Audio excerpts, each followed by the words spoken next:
Dobro jutro, dame i gospođe. Sreda je 7 sati, više manje. Danas imam jedno pitanje za sve vas. Voleo bih da dobijem konstruktivne, korisne savjete. Ali pre nego što dođemo do pitanja moram da se malo pohvalim. Konačno sam ponovo aktivirao Insta360 kameru. Nabavio sam joj ovaj lep stalak. Tako da ćemo sada se snimamo i iz drugih uglova. Ćao, čao. Ok, ajmo. Pitanje. Nakon onog prethodnog klipa u kome sam vozio do Pančeva i nazad, dobio sam, ne u komentarima nego u privatnoj poruci, kritiku ili savjet ili feedback, nazovite kako hoćete, od prijatelja koji također vozi motore već duže vreme i to vozi neke malo ozbiljnije stvari, Honda, BMW i tako to.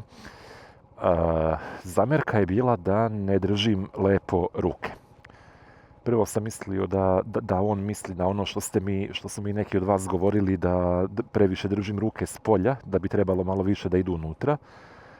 Jednostavno, meni je tako prvo udobnije, drugo fizika, moment sile, što su mi dalje prsti na kočnici, manja mi snaga treba da bih zakočio, odnosno veća je ta sila kočenja pri istom naporu koji ja ulažem. Tako da ja mislim da ću i dalje nastaviti da vozim tako. Međutim, ne, njegova zamjerka je bila upravo na to što ja stalno držim dva prsta ispružena, što vozim ovako. I imao je 2-3 argumenta. Prvi argument je bio taj što, kako on kaže, ne mogu dovoljno brzo i efikasno da izbegnem neku potencijalnu prepreku na putu. Na šta je moj protivargument bio da ja prepreku izbegavam counter steeringom tako što donjim delom dlana gurnem korman od sebe i ja to praktično mogu da radim i bez prstiju. Znači, meni je tu potpuno nebitno gde se prsti nalaze. Ja ću samo da gurnem korman i da izbegnem.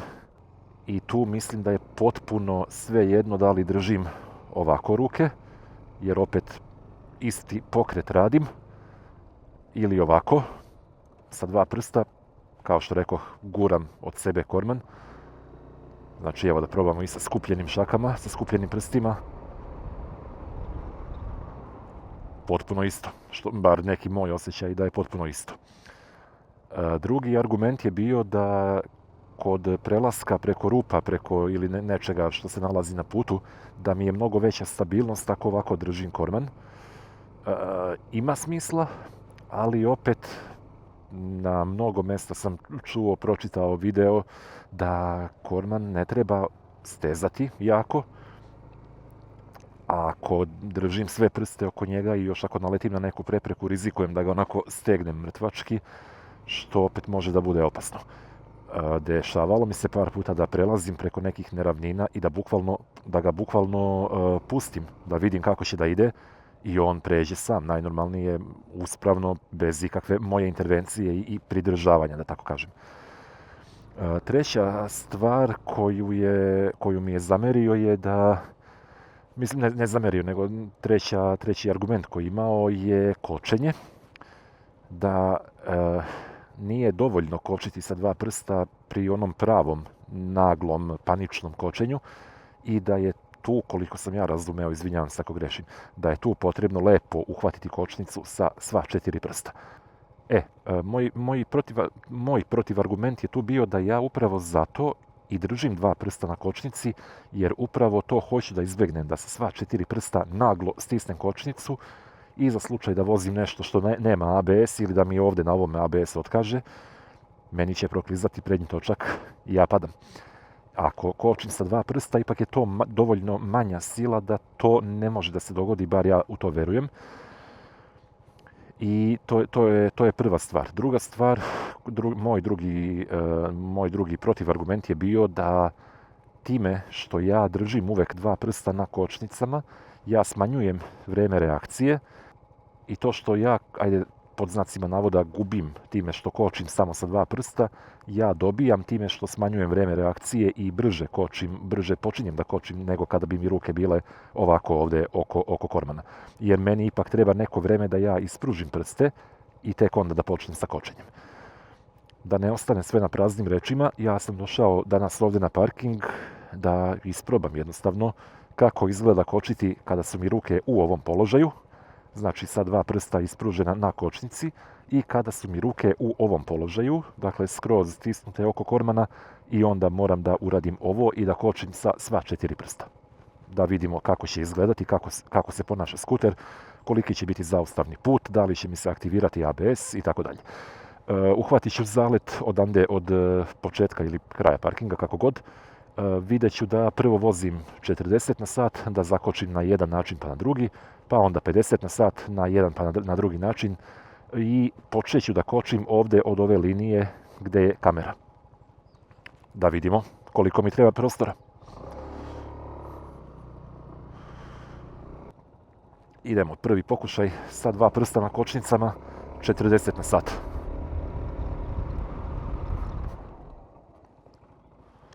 Dva parking mesta i nešto malo preko, manje od 2,5. Idemo nazad, pa da vidimo kako to izgleda sa sva 4 prsta, pri čemu će mi ruke biti oko ručke, znači, odnosno prsti će mi biti oko ručke, dakle morat ću tamo kod linije prvo da ispružim prste, pa onda da zakočim. 40 na sat.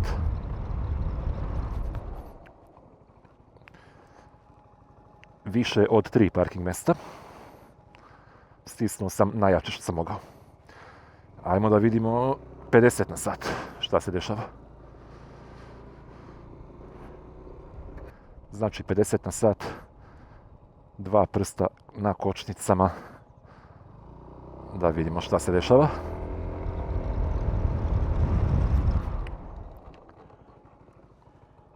Tri parking mesta.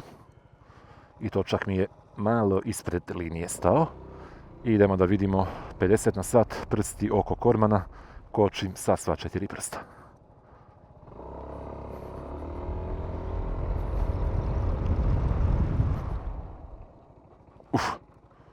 Boga mi, 4 parking mesta. Šta znam? Meni i dalje deluje, a evo sad sam to i pokazao na praktičnom primjeru, da je ipak bolji meni, konkretno za moj skuter sa mojim refleksima i mojim načinom vožnje, mislim da je i dalje bolje držati uvek dva prsta na kočnicama i kočiti pomoću ta dva prsta. Ja sam svjestan da ja možda i malo preterujem, da ja idem u onu drugu krajnost, da nema potrebe uvek držati dva prsta na kočnicama. Naprimjer, kad sam na otvorenom putu, kada oko mene nigde nikog nema, kad recimo radim neke vežbe na poligonu koje ne zahtevaju kočenje, kad sam, nemam pojma, na autoputu, vozim 130, nigde nema nikog ispred mene, nema opasnosti da mi neko izleti sa strane. Ok, u tom slučaju prihvatam da nema svrhe držati dva prsta ovako konstantno, jer jednostavno kolika je verovatnoća da će morati da zakočim, jako malo.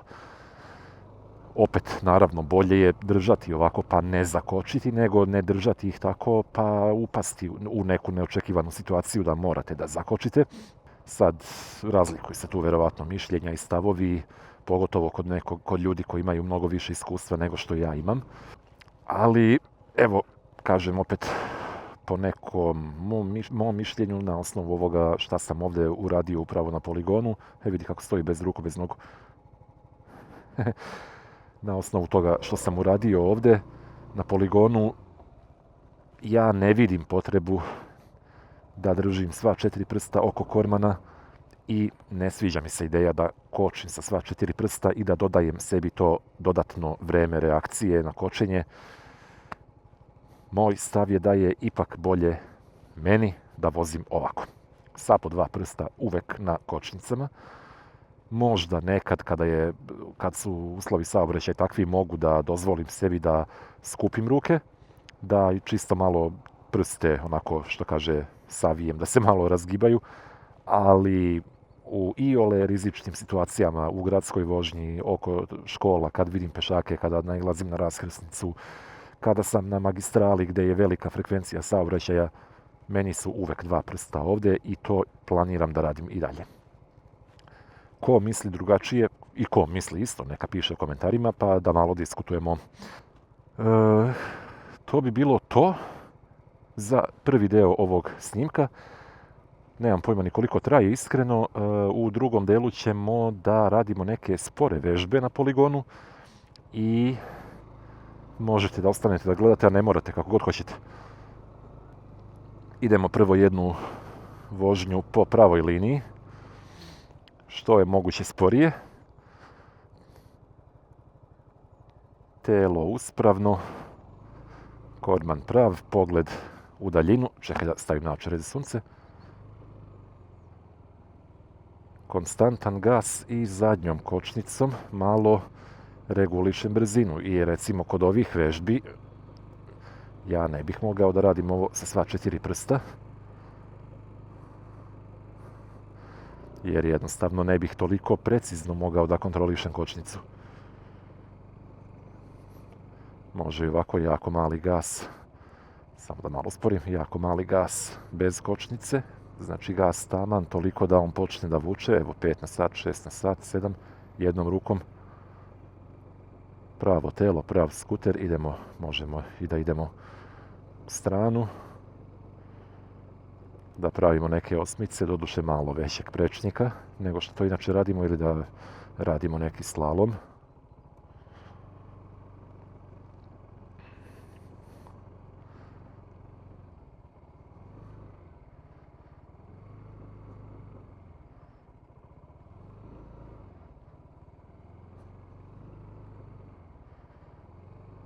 Malo je teže jednom rukom, pogotovo u desno. I apsolutno ne vidim nikakvu potrebu da primenjujem ova znanja u svakodnevnom saobraćaju, ali na ovaj način malo vežbam balans i vežbam da osjetim skuter koliko je težak kad počinje da se obara.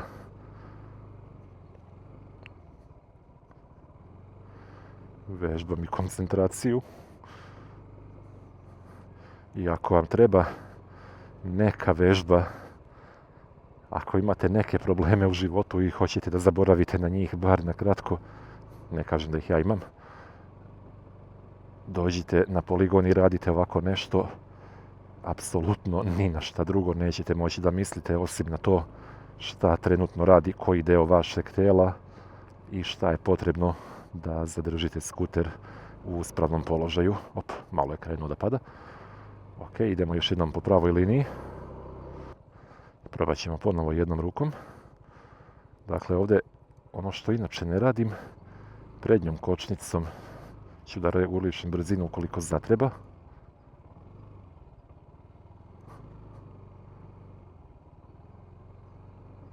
Leva ruka može da radi šta god hoće.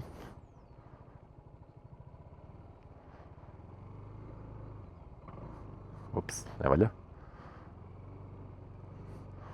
Dobro, ovo je već malo bilo bez veze. Ajmo sada da probamo sa obe ruke. Da probamo obema rukama. Nećemo da budemo nepismeni. Obe ruke, zadnjom kočnicom regulišem nego brzinu. Balansiram tako što okrećem levo-desno korman, pomeram celo telo levo-desno ako zatreba. Malo sam nagnut napred, ruke su mi opuštene, laktovi su savijeni. Glava podignuta, pogled pravo u daljinu. Idealno bi bilo da se zaustavim potpuno u jednom trenutku, evo ovako, bez puštanja nogu.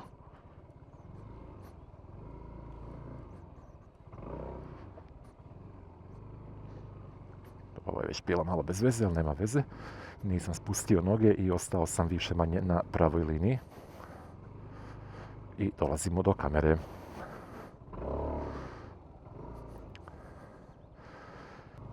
To je to, ljudi. Ja ću još malo da ostanem ovdje da vežbam, ali da ne smaram vas. Vi možete polako da se isključujete pa da idete svojim putem. Vjerovatno imate nešto pametno da radite petkom uveče. Hvala vam na gledanju i očekujem vaše komentare dole na onu prvu temu iz ovog klipa. Kako vi vozite, kako mislite da je bolje i zašto mislite da je tako. Hoću argumente. da ne bude objašnjenje zato što ja tako kažem, zato što svi tako voze, nemoj da filozofiraš, nego vozi kako se vozi i tako dalje. To ne prihvatam. Dajte mi realno, opipljivo objašnjenje poželjno iz iskustva, a ne iz teorije. Hvala. To je to. Vidimo se mi sljedećeg petka. Ćao.